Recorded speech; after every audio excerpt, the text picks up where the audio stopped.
May raid na naman sa Bilibid at bukod sa mga nasamsam na kontrabando, may nadiskubre ring dalawang swimming pool sa loob ng kulungan.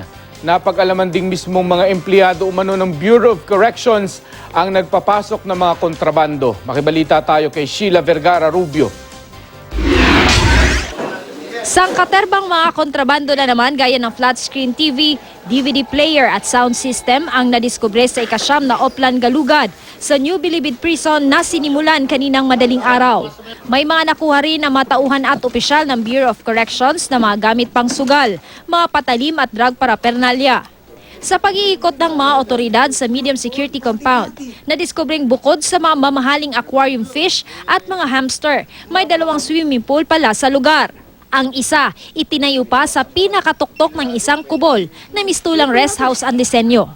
Pero ang pinakamalaking nadiskubre ngayong araw, ang modus ng pagpapapasok ng mga kontrabando at appliances na nakitaan pa ng sticker ng Bucor. Ayon kay Bucor Director Rainier Cruz, mismong mga empleyado ng Bucor ang gagawa ng request para sa appliances gaya ng TV, ref at chest-type freezer. Kapag naipasok na sa Bilibid, pinaparentahan o binibenta na ito.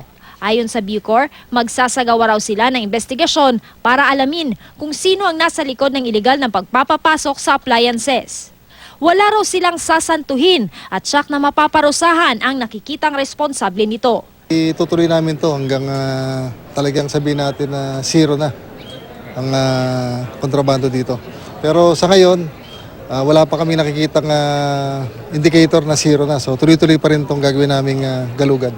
Huling nagsagawa ng Oplan Galugad sa Bilibid nitong December 16 kung saan nadiskubre ang iba't ibang kontrabando gaya ng mga improvised na armas.